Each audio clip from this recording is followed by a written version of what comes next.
Myself Dr. Inu Agarwal, associate professor IMT Ganganagar Meerut. आज मैं आपको MSc का टॉपिक है पेरिसाइक्लिक रिएक्शंस, वो बताने जा रही हूँ।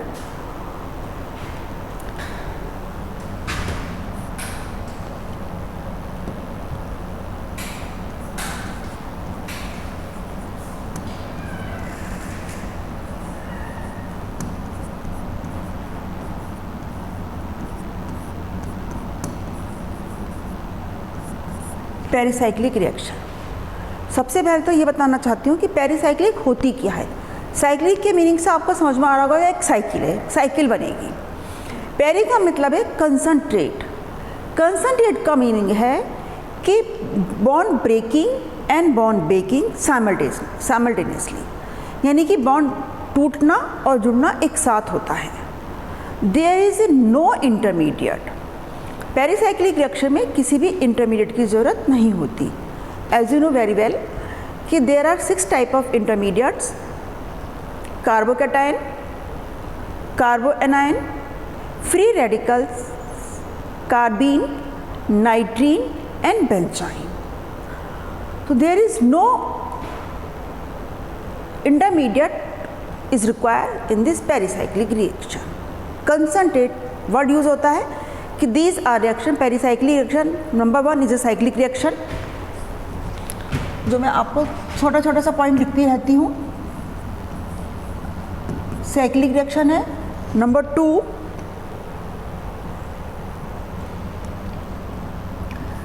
Concentrate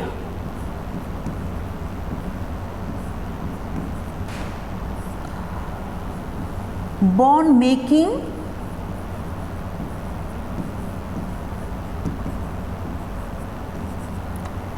and bond breaking।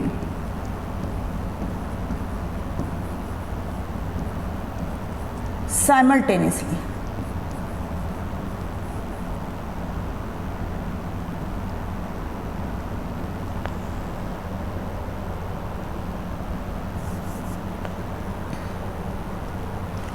Bond breaking and bond making एक साथ ही होती है। Number 3 point, no intermediate.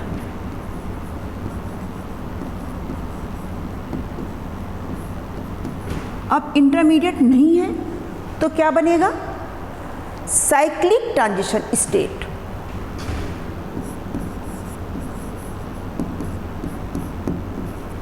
Cyclic transition state. One more important things which is not required for pericyclic reaction is solvent।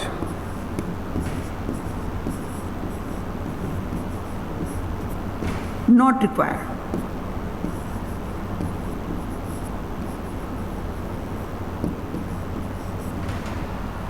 तो सॉल्वेंट की इसमें कोई भी आवश्यकता नहीं होती। तो नाम से इंडिकेट हो रहा है साइक्लिक है। पेरिसाइक्लिक का मतलब कंसंट्रेटेड रिएक्शन है जहाँ बॉन्ड ब्रेकिंग और बॉन्ड मेकिंग एक साथ हो रही हैं। इसमें किसी भी इंटरमीडिएट की ज़रूरत नहीं होती। जो भी हम अभी तक हम करते आए हैं कि nucleophilic substitution reactions, electrophilic substitution reactions, free radical substitution reactions, तो इन सब में एक इंटरमीडिएट की ज़रूरत होती है। किसी में कार्बोकैटायन बनता है, किसी में कार्बन एनायन बनता है, किसी में फ्री रेडिकल बनते हैं, किसी में कार्बीन, किसी में नाइट्रीन और किसी में बेंजाइन। जितनी भी ऑर्गेनिक में नेम रिएक्शन है, सब में कोई ना कोई इंटरमीडिएट बनता है। बस एक पेरिसाइक्लिक अलग टॉपिक है जिसमें कोई भी इंटरमीडिएट की आवश्यकता नहीं पड़ती। एक साइक्लिक ट्रांजिशन स्टेट बन रही है। जब इंटरमीडिएट नहीं बन रहा तो क्या बन रहा है? साइक्लिक ट्रांजिशन स्टेट बन रही है। सॉल्वेंट, किसी भी तरह का सॉल्वेंट 2 प्रकार के होते हैं, पोलर हो या नॉन पोलर हो, तो इसमें किसी भी इंटरमीडिएट की आवश्यकता नहीं है। एग्जाम्पल देखिए,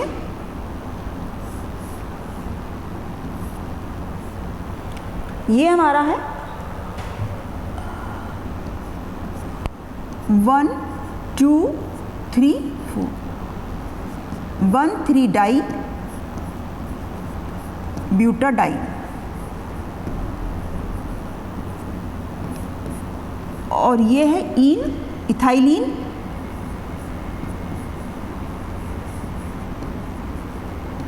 इसको डायस्टिक रिएक्शन भी कहते हैं, जो आगे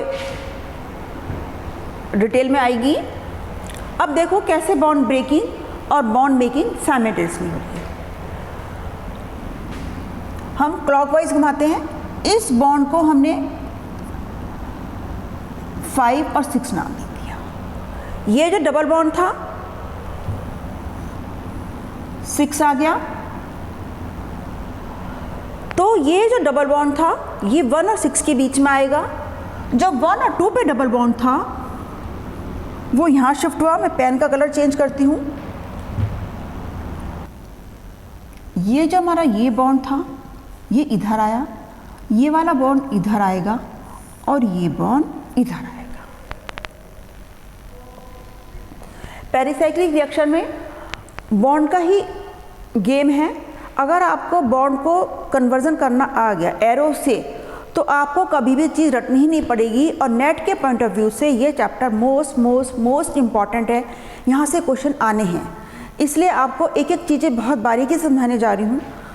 कम से कम इसमें से 15-20 नंबर का आ जाता है क्वेश्चन पेरिसाइक्लिक रिएक्शन से ही। तो इसको अच्छे से समझिए, एक एक पॉइंट्स को। अगर कोई बात समझ में नहीं आती है तो अब कमेंट बॉक्स में भी आप पोस्ट करके आप कोई भी क्वेरी आप पूछ सकते हैं। तो अभी आपको देखो जो है, जो ब्लैक से है वो मैं ब्लैक से बनाती हूँ, और जो ब्लू से है ये 5 और 6 ये ऐसी था, ये 1 और 2 ऐसी ही है,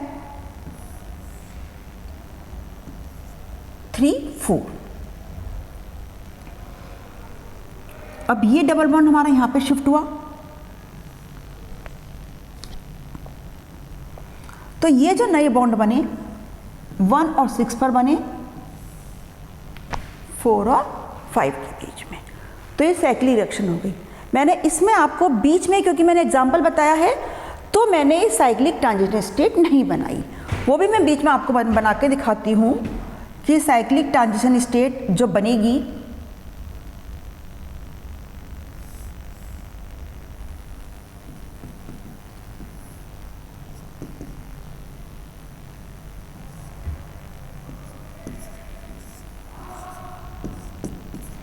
यहाँ पर हम डॉट से कर देंगे।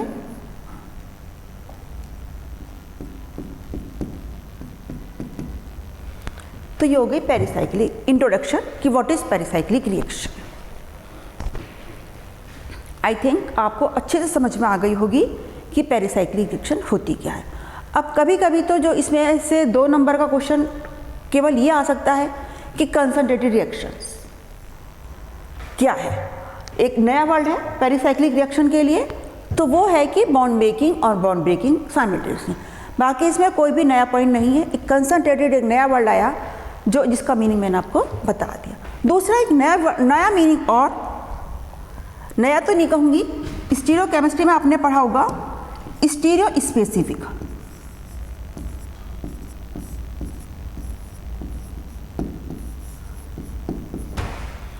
स्टीरियो स्पेसिफिक का मतलब जैसे कि कोई चीज़ जो रिएक्टेंट है, प्रोडक्ट जो है रिएक्टेंट पर फोकस है कि रिएक्टेंट हमारा क्या है, उसी के बेस पर प्रोडक्ट बनेगा।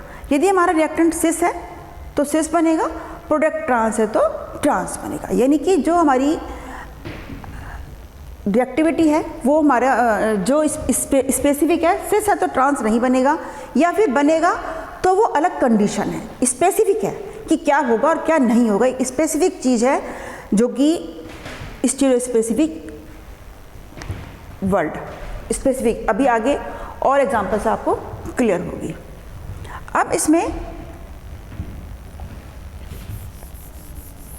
और वर्ड आता है मॉलिक्यूलर ऑर्बिटल।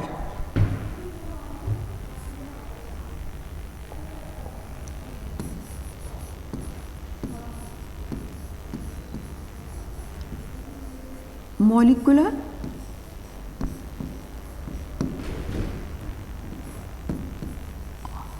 पेरिसाइक्लिक रिएक्शन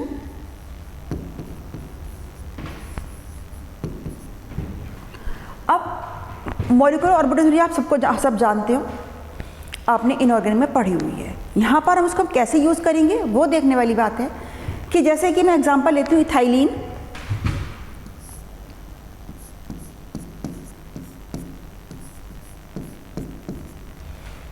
तो ये मॉलिक्यूल्स है, मॉलिक्यूल्स किससे बना? ऑर्बिटल से बना होता है। हम जो यहाँ पर प्रेजेंट करेंगे, सपोज करो ये हमारा ये कार्बन है, ये हमने इसका ले लिया पी ऑर्बिटल, तो हम इसको मॉलिक्यूलर ऑर्बिटल को इसके पी ऑर्बिटल से डिफाइन करेंगे। दूसरी बात, ये थ्योरी जो दी थी एमओटी की थ्योरी, वुडवर्ड और हॉफमैन,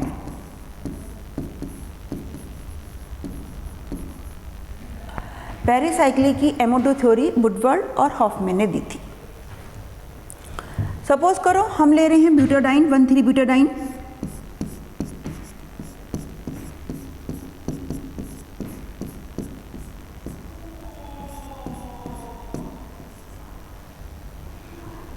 तो इसको हम 1,3 ब्यूटाडाइन को हम ऐसे नहीं लिखेंगे। पेरिसाइक्लिक रिएक्शन में मॉलिक्यूलर थ्योरी, मॉलिक्यूलर ऑर्बिटल को हम इस फॉर्म में नहीं लिखेंगे। हम कैसे लिखेंगे?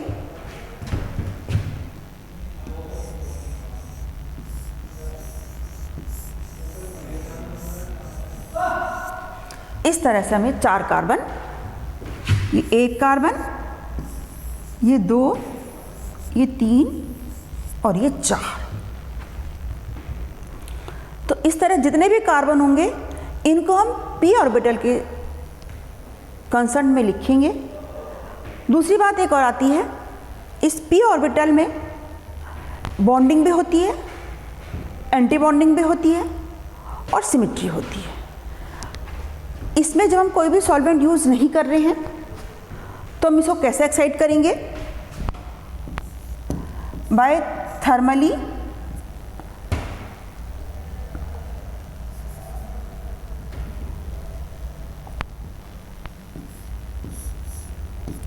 और बाय हीट, या तो लाइट के द्वारा या फिर हम उसको हीट के द्वारा उसको एक्साइट करेंगे मॉलिक्यूलर ऑर्बिटल को उसकी ग्राउंड स्टेट से। ये आप सब जानते हैं कि ग्राउंड स्टेट से जब हम किसको एक्साइट करना होता है तो उसको एक एनर्जी देनी पड़ती है, या तो हीट देंगे या उसको लाइट देंगे। तो जब वो नीचे ग्राउंड स्टेट पर है तो उसकी एनर्जी लो होती है, लो का मीट वो स्टेबल है। अब आपको बता रही थी ये जो थ्योरी है वुडवर्ड एंड हॉफमैन ने दी। उसके बाद क्या मैं ये देखना सिमेट्री, सिमेट्री मैं पहले आपको छोटे से एग्जांपल से बताती हूँ, फिर आगे और इनके भी एग्जांपल बताऊंगी। पहले हम बात करते हैं इथाइलिन की।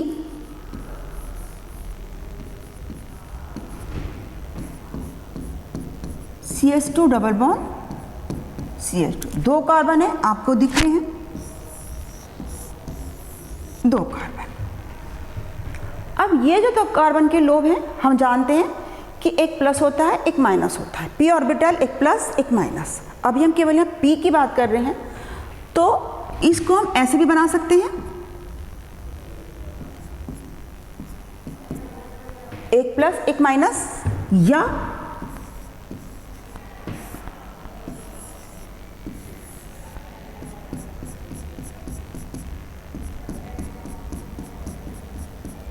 हम इसे फिल भी कर सकते हैं। तो जब हम देख रहे हैं ये प्लेन ऑफ मिरर है, इसके बीच में अगर मैं मिरर रख दूं तो दोनों सेम है, तो ये क्या कहलाती है? Plane of mirror.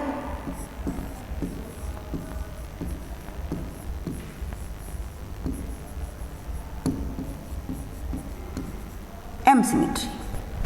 अगर आपको दिख रहा है हमारे ऑर्बिटल्स में प्लेन ऑफ सिमेट्री है, प्लेन ऑफ मिरर है, प्लेन ऑफ सिमेट्री है, यानी कि प्लेन के वो दोनों तरफ सेम मॉलिक्यूल है, सेम स्ट्रक्चर है, प्लस प्लस ऊपर है, तो हम इसे कहेंगे एम सिमेट्री। अगर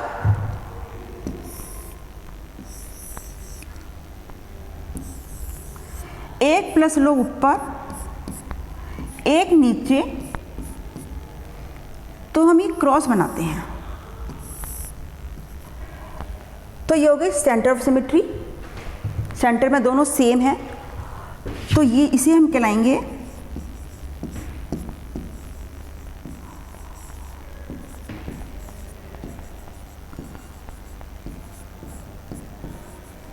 सेंटर ऑफ सिमेट्री। तो इसे हम कहेंगे C2। तो इस MOT में हमेशा दो होंगी, एक M सिमेट्री और एक C2 symmetry. It is clear? अच्छे से फिर से देख लो। अगर प्लेन ऑफ मिरर है तो M सिमेट्री और सेंटर ऑफ सिमेट्री है तो C2 सिमेट्री। अब क्योंकि हमारे पास दो कार्बन है इथाइलिन में, तो दो ही होंगी, एक प्लेन ऑफ सिमेट्री और एक सेंटर ऑफ सिमेट्री। तो पहले नीचे ग्राउंड स्टेट में प्लेन ऑफ सिमेट्री होगी। जो भी हमारा ऑर्बिटल होगा, जो भी मॉलिक्यूल होगा, उसकी ग्राउंड स्टेट वाली होगी हमेशा प्लेन ऑफ मिरर। अब मैं बात करूं,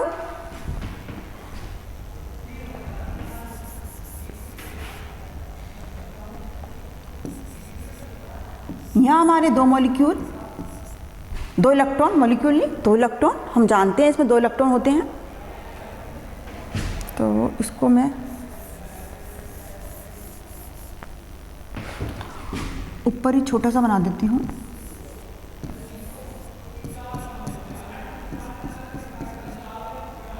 ये इसे नोड भी कहते हैं। अगर हमारी C2 सिमेट्री है, जितनी भी C2 सिमेट्री हमारे मॉलिक्यूल में प्रेजेंट है, उसे हम क्या कहेंगे? C2 symmetry, node.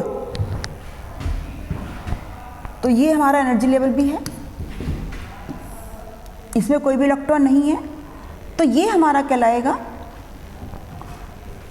इतनी बात समझ में आ गई पहले कि M और C सिमेट्री। अब अगर हम लेते हैं butadiene,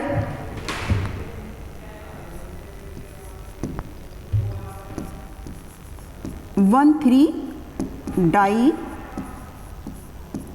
buta dine, 1,3 di butadiene. पहले भी लगा सकते दो, 1,3 ब्यूटा डाइन। दो बार लगाने की, जब मैंने बाद में लगा दिया, दो बार लगाने की 1,3 ब्यूटा डाइन या 1,3 डाई ब्यूटा ब्यूटाइन। ठीक है। अब इसका स्ट्रक्चर बनाऊं तो CH2 डबल बॉन्ड CH,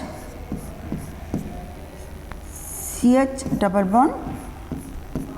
तो देखो 1 2 3 4।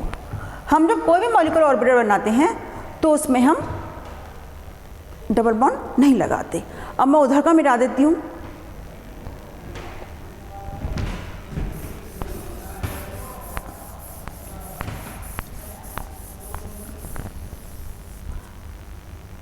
अब हम पे 4 कार्बन है, तो हमने 4 लोब बना लिए, 1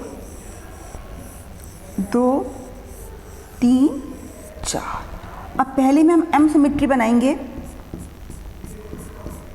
ये हमारा एनर्जी लेवल है।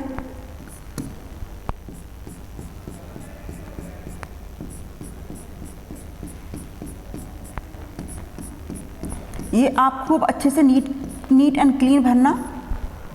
मैं केवल आपको शो करने के लिए भर रही हूँ।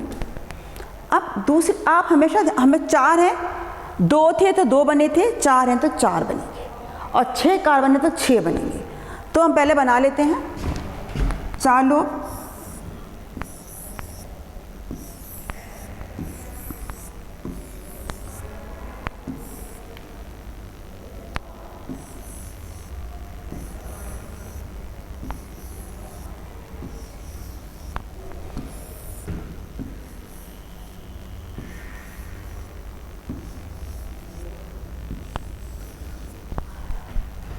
हमारे पास इथाइलिन में 2 कार्बन थे, हमने 2 बना लिए। हमारे पास 1,3 ब्यूटाडाइन में 4 कार्बन थे, हमने 4 बना लिए। इधर मैं मिटा देती हूँ ताकि आप तीनों में कंपैरिजन आपको अच्छे से पता लग जाए और आप अच्छे से कर लो। ये हमारा इथाइलिन,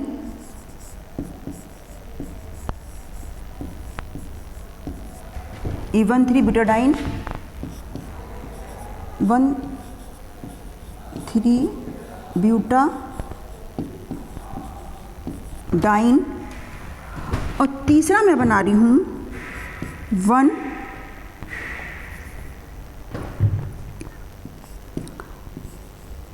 135 हेक्साट्राईन।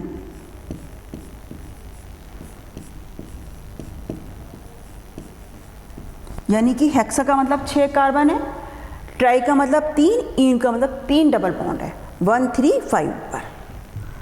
तो मैं इसको भी, हेक्सा का मतलब 6 कार्बन बनेंगे,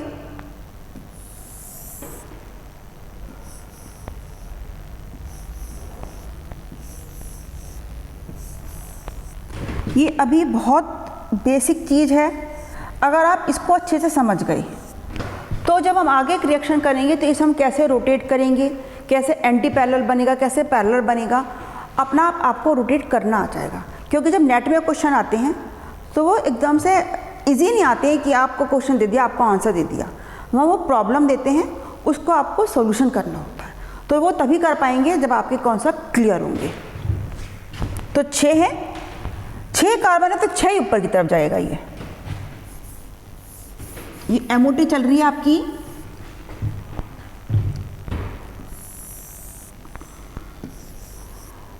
मैंने तीनों एक साथ इसलिए बनाए हैं जिससे आपको याद करने में इजी रहे। 1 2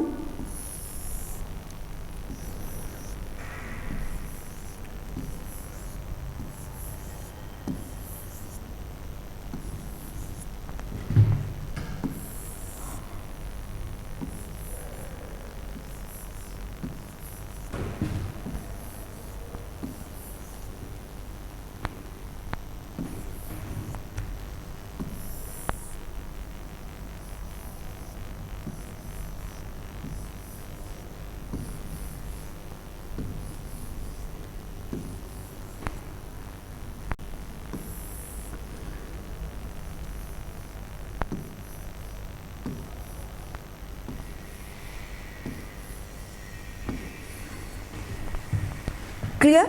इथाइलिन के 2 कार्बन थे तो 2 ही लोब बने हैं P और 2 ही हैं।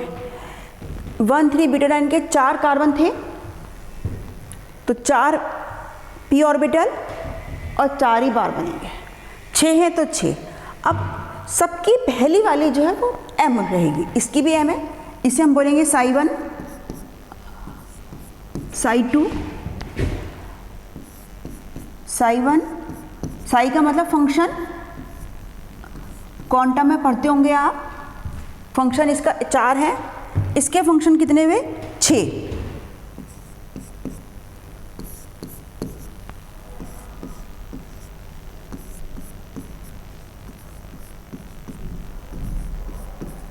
फंक्शन। तो जो इसका पहला Psi1 है वो किसी का भी हो हमेशा रहेगा M।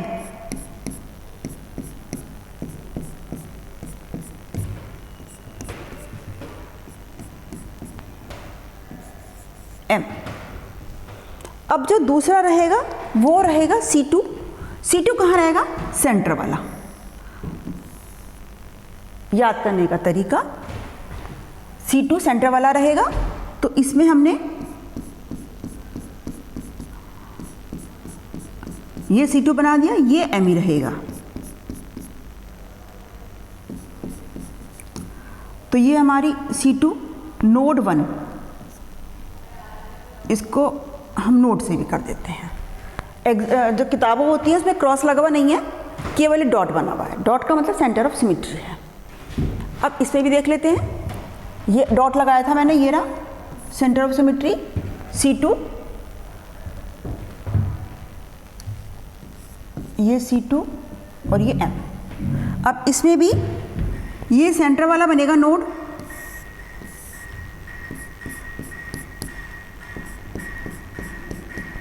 ये ऐसे रहेंगे।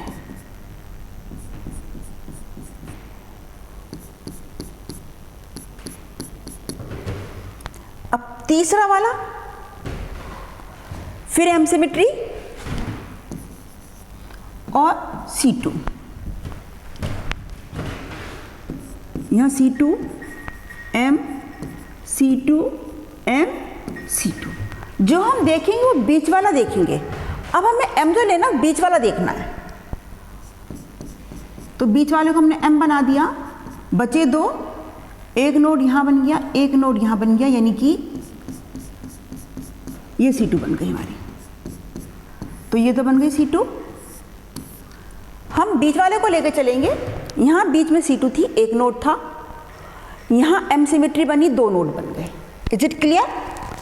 आई रिपीट अगेन, पहले M सिमेट्री बना दी, फिर C2 बनाई सेंटर में।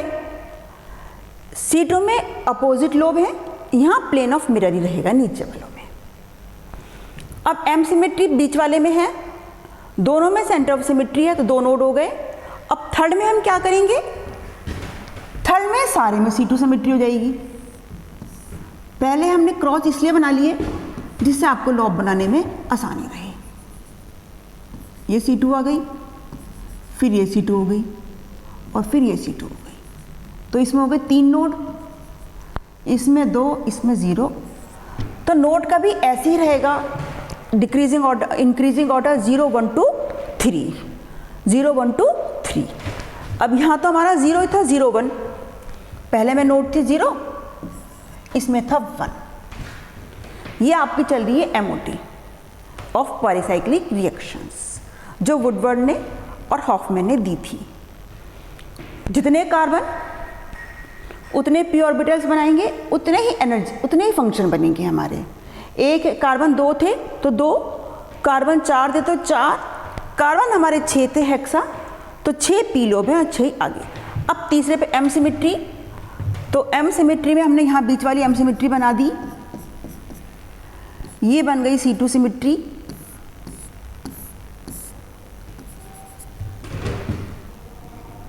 ये बन गई M सिमेट्री, ये बन गई C2 सिमेट्री।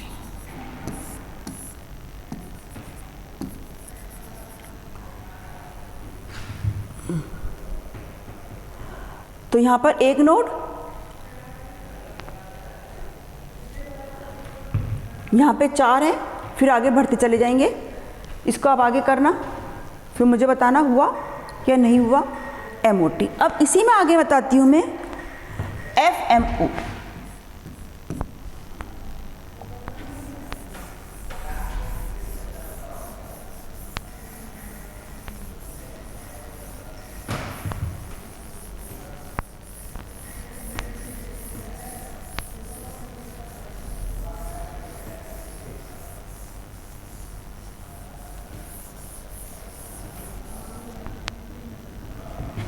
अब FMO में क्या है?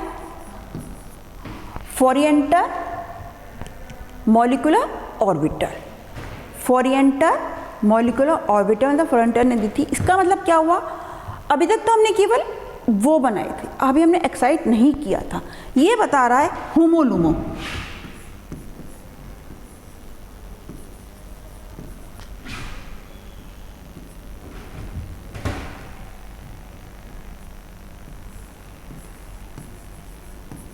होमो का मतलब हाईएस्ट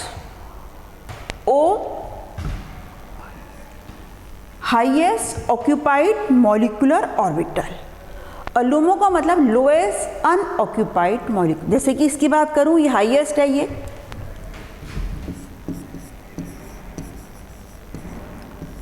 ये लोएस्ट है, क्योंकि इसमें तो कोई ऑर्बिटल है ही नहीं। अब इसकी बात करते हैं तो 4 इलेक्ट्रॉन है, तो 2 हमारे psi1 में है, 2 हमारे psi2 में है। तो psi2 होगा होमो और psi3 होगा लूमो। होमो और psi3 होगा लूमो। psi2 होगा होमो और psi3 होगा लूमो। अब बात आती है कि हमने लाइट दी या हीट दी, एक्साइट हुआ इलेक्ट्रॉन, तो जब ये एक्साइट इलेक्ट्रॉन यहाँ से जाएगा तो एक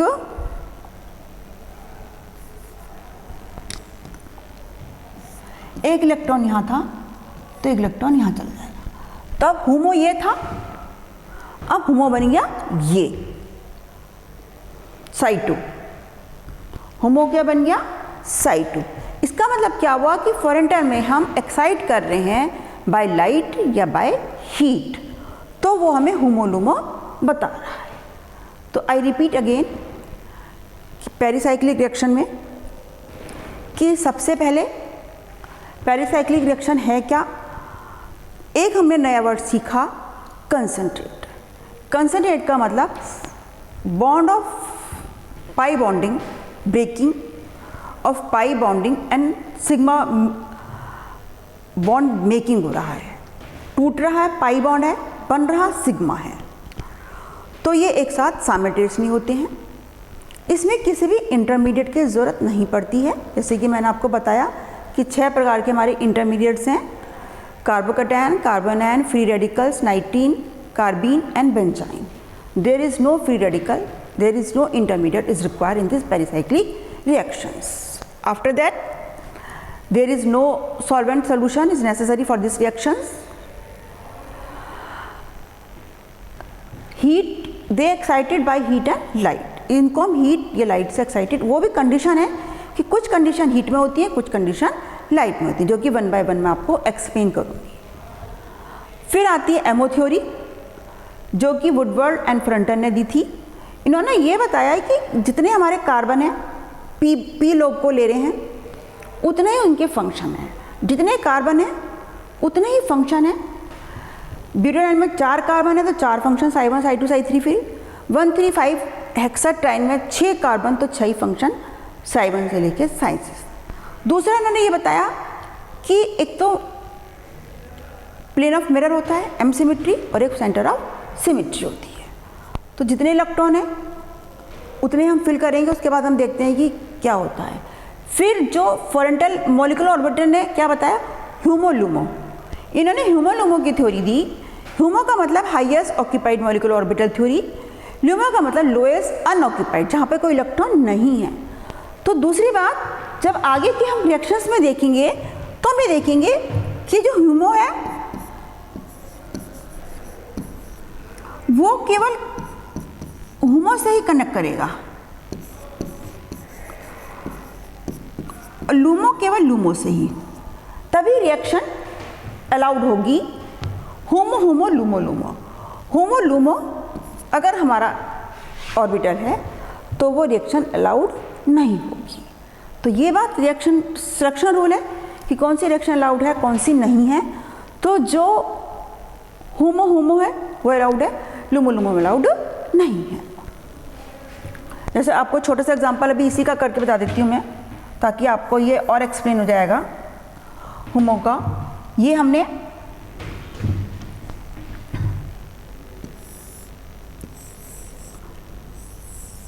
एम सिमिट्री,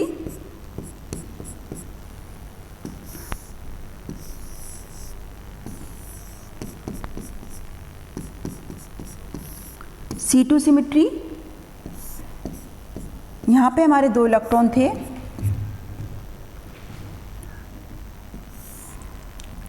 हमने इसको एक्साइट किया।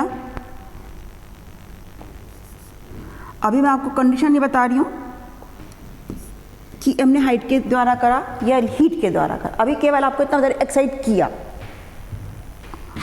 तो ये एक इलेक्ट्रॉन यहाँ आ गया, तो ये लूमो ये हमारा बन गया होमो। अब अगर मैं 2+2 की ही मैं रिएक्शन कराऊं, 2+2 यानी ये भी थायलीन, ये भी थायलीन, तो ये हमारा होमो हो गया, यानी कि C2 सिमिट्री है।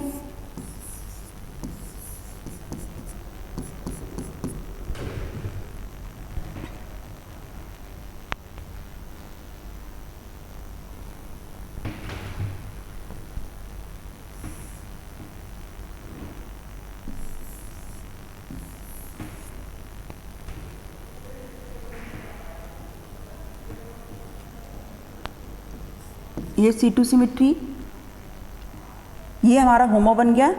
चलो नेक्स्ट पे बताते हैं ढंग से। एक्साइट होके C2 बन गई इसकी सिमिट्री, C2 थी, एक्साइट होगा तो अलग इलेक्ट्रॉन बनेगा इसका। अभी इतना ही समझो कि हमने इलेक्ट्रॉन को एक्साइटेड किया तो हमारी होमो बन गई। होमो, अब होमो कौन सी है, C2 सिमिट्री है। होमो हमारी C2 सिमिट्री है। यहाँ होमो हमारी M थी, यहाँ पे जो होमो हमारी जो होमो कंडीशन थी वो M सिमिट्री थी। यहाँ पे हमारी होमोसिमेट्री C2 है। तो हम कैसे एक्साइटेड करते हैं, हीट के द्वारा कर रहे हैं, लाइट के, क्योंकि हमारे पास दोनों कंडीशन आ गई हैं, होमो भी आ गई है और लूमो भी आ गई। तो किससे कौन सा कनेक्ट होगा ये मैं आगे के नेक्स्ट में आपको क्लियर करूँगी। आज आप अच्छे से पेरिसाइक्लिक रिएक्शन होती क्या है, MOT क्या है और FM क्या है। FM में हम होमोलूमो बता रहे हैं,